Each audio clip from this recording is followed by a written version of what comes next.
Hey, how's it going, everybody? I'm Matt from Webb-Inc. Here at Webb-Inc. Talk about health, wealth, relationships, and so much more.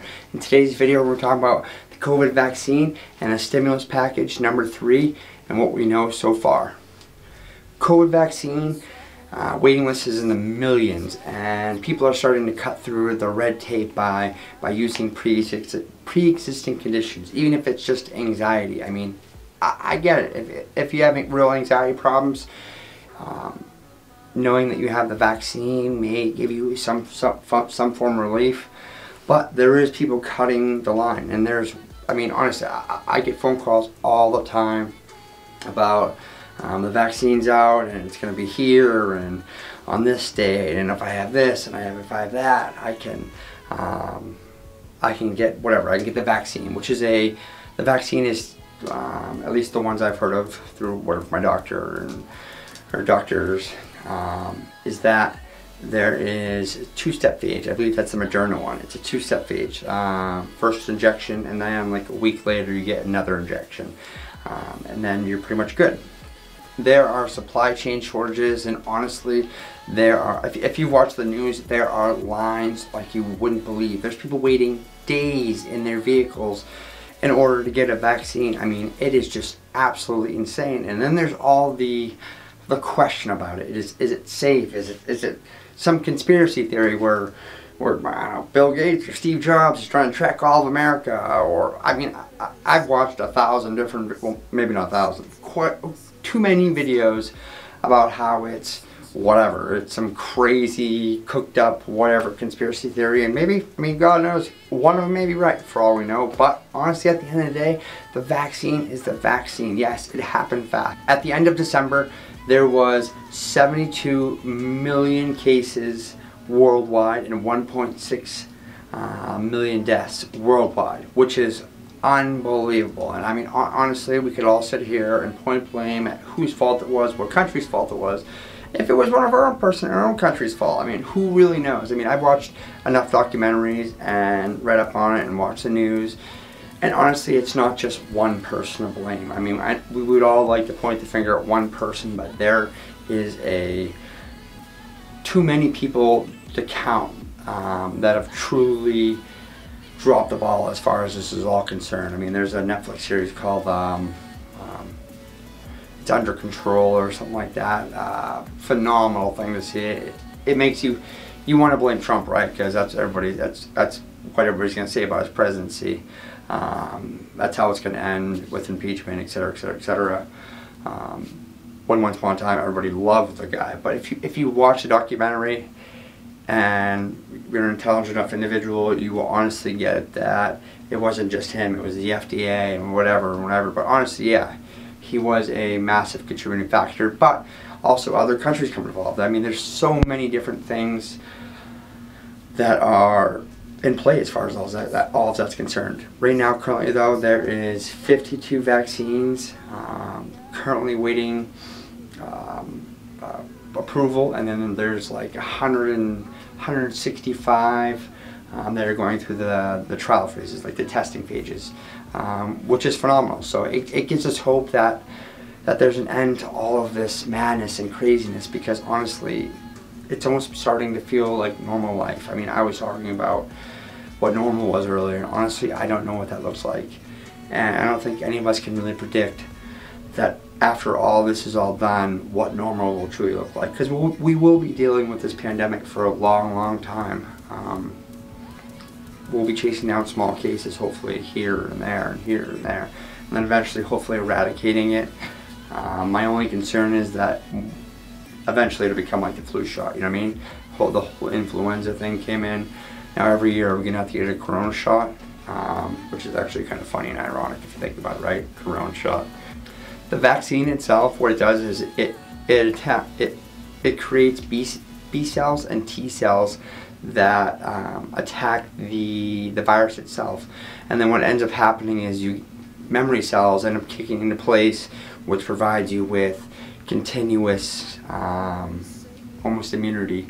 I mean, there was a lot of arguments in the very beginning, or people, I guess not arguments, but people talking and people debating about the idea of, you know, we keep ourselves open. Like I watched a series just today alone where they were talking about, I think it was Dustin City. I was watching Vice. Phenomenal series, by the way. It's a must-watch. It really shows you how the rest of the world is. So if you're stuck in this bubble of the American image and whatever the news and everything we're told to do and how we're supposed to live, and kind of brainwashed in a sense, it's not really until you see the rest of the world and how they live and what they go through that you truly see how well off we have it and how grateful we are. I mean, I'm happy today to say that I have first world problems rather than the problems I had before, which were horrific. But it took me 3 years to grow and change, just like this virus. There's been a lot of hurdles and obstacles, and I mean, I've taken trips to major cities, shoot some videos and check them out, and honestly, it freaked me out. I mean, Cleveland, Ohio, right? That's a big city. Boston, which is right next door to me, huge city, and to see no one there, it's absolutely scary. I mean, it's great for our planet. I mean, if you look at some of the newscastings when it all first happened, they would show cities here in America. I mean, we're not immune to polluting the planet just as bad as the rest of the world. I mean, honestly, if you look at China, it was absolutely disgusting. To think that the people there had to breathe in those conditions it blows my mind that they didn't wear masks all day, every day. But this is a great thing for our planet, but it's sad because honestly there is so much loss and so much death, and it could have been prevented a long time ago if the people in charge of the world community, because that's what we used to try and be, there was talk of becoming a world society versus whatever individuals, which were absolutely divided now because of all of this. Coronavirus, all of the stuff has all been politicized beyond all belief. In the beginning, we should have just let the doctors take over and go from there, and the scientists, of course. I mean, they had pre-planned. We planned for these things, these major attacks, these biological warfare, these pandemics. There is playbooks and theories and think tanks that sit around and they plan out how they would do it, how they would go about it, and they go back and forth until they figure out every which possible way to prevent it. And that playbook was thrown out from the very beginning, and a lot of bad choices were made ever since, which cost so many people's lives. I mean, I personally don't know anybody that's died from it. And I know too many people that joke around and say it's just the flu, but the flu doesn't quite spread as quickly as this does.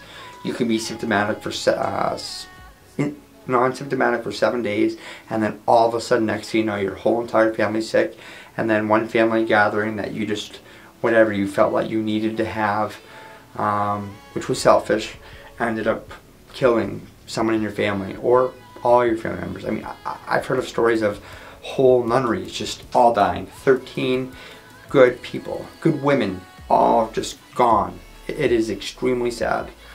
Before we get to the money aspect of it all and the stimulus package number 3, I just want to say one thing that was crucial to my paranoia, I guess, or worry, is that CDC guidelines say that it's like the flu. It's a respiratory spread versus touch. So like when I were to go to the gas station, I would worry, right? Like, who touched that before me? And I wouldn't touch anything with my skin, you know, and I wouldn't touch the keypads. I mean, obviously it's good to hand sanitize because someone could have sneezed and touched it, but honestly, if you could touch it and just not touch your mouth or your eyes, or you just got to hand sanitize after you touch things. I mean, I was freaking out getting gas and going to places. I mean, there's people in the place, and it's like almost like a cough is I don't even know, like saying bomb on an airplane. I mean, it's scary. We live in this crazy time, but yeah, so it's respiratory, not contact. You need to be within 15, no, you need to be within well, minimum distance, 6 feet, of a person for more than 10 to 15 minutes for it to hit you, if you're both not wearing masks. If you're wearing masks, obviously different circumstances. But let's get into the money. Money. Stimulus package number 3 coming up. Honestly, each one that I got, I was so happy and so grateful. I mean, things are tough. I mean, the unemployment rate is worse than it's been, I think in 2008, or I can't remember what I was watching earlier, but it's been worse than some of the worst times in our economic history. But right now, currently, there is a $1.9 trillion stimulus package that would give each person $1,400. If you're a married couple or you have a family, obviously that's double.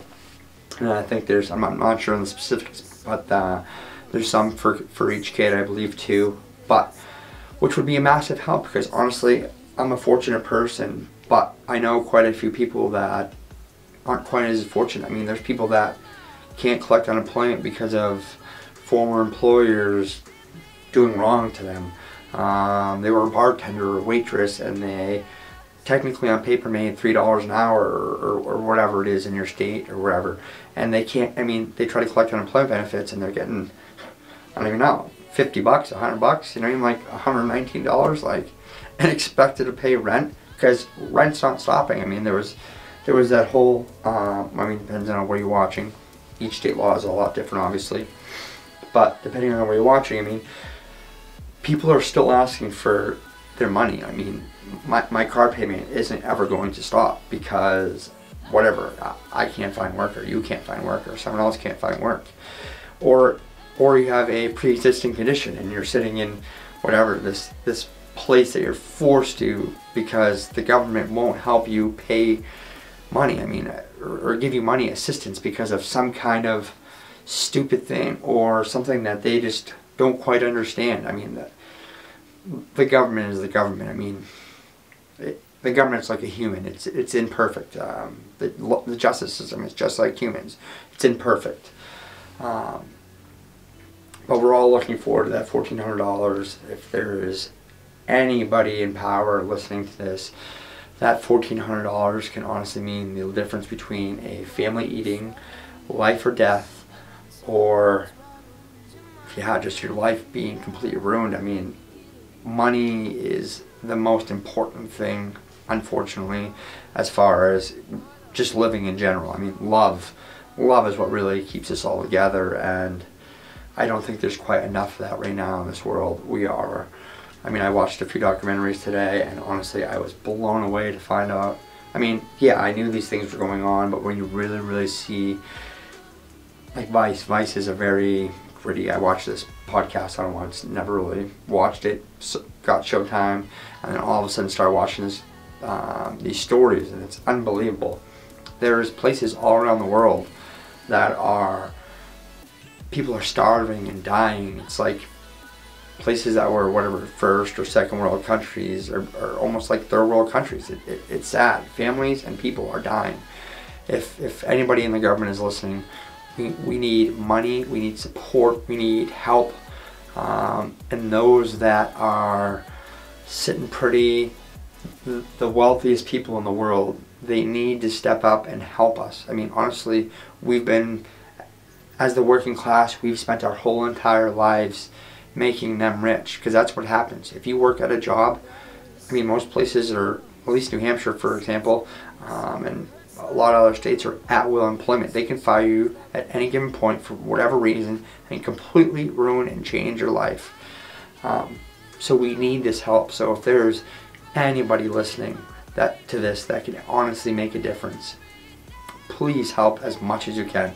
Give support, give back to others, do things nice to people every single day, because the pandemic has created, I mean, I'm typically not always an anxious person. I mean, for a while I was always so happy, but there's just weird little things that are going on during this pandemic that we just don't quite understand, and we knew this was coming. I mean, we had hints and we were told, I mean, well, people in power were told, and yet they still let people struggle and go through all this hardship, and it's not like because whatever where the pandemic, things are going to be like normal, like where you could whatever try and call someone or make a difference and change something, or call a lawyer and try and get help, or call anybody. I mean, because of the pandemic, access to tons of different things are all cut off. I mean, if the court systems are pretty much null and void. I mean, they're pretty much just letting out prisoners,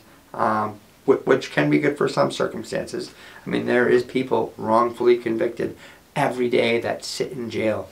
I'm really starting to evolve in this channel, and I'm really starting to realize that I need to find, before I wanted to stay neutral, I wanted to, well, at least that's what my buddy told me right when I first started, stay neutral, don't stand your ground on certain topics, just kind of be whatever for both sides, which I am, because as a person, I struggle with decisiveness, because I can see both sides of the story. I mean, I was honestly, I've been a poor kid, and I've been a very, very well-off young man, and I see both sides of the story, even before I was both of those. And honestly, both sides have a story to tell, and they have their trials and their tribulations and their struggles, and a lot of people are dying, which could have been prevented. But sorry for talking your ear off. I was just trying to say that I'm really starting to come into myself in this channel, and I want to give you more of me and be as real as I possibly can, and start opening up and talking about some of the real stuff that's whatever real about me, and the stuff that drags people in. And because, you know, and that's what happens. You build this channel, and you honestly build a relationship with your followers. That's at least what I want to do. I'm not here for the money. I mean, that's nice when that day comes, but I want to make a change in the world, however it may be, whether it be talking to you guys, or doing some charitable work, or when I hit some of these next couple goals and get myself to the next level, I'll really be able to make a difference as far as doing charitable work and volunteer work and all that good stuff. So I think you should all do the same. I mean, honestly, at the end of the day, all I do is preach to you guys is make daily actions in order to reach your goal, even if you're sick and tired and beat up and worn out and feel like there's no reason to keep going in life. Still try to make a small action just to try and better your future, even if it's just calling the doctor's appointment to say you need a mental health visit, or you need a physical, or you need to go to the dentist, or you need a lawyer to get yourself out of whatever circumstance. Whatever it may be, just to make a small step to better your life every day, because we only get one chance at this. And honestly, with the pandemic happening, you honestly don't know if it could be tomorrow. I mean, life is now more precious than ever, and it's the only thing you can't buy back. I've wasted 10 years of my life. I would like to, by going through YouTube and other ways and whatever, doing volunteer work and whatever charitable work or whatever work I can do to help other people avoid wasting 10 years of their life. So that's why I'm trying to get more real as far as who I am, and maybe you can relate with me. But with all that being said, don't forget to give me one of these, subscribe.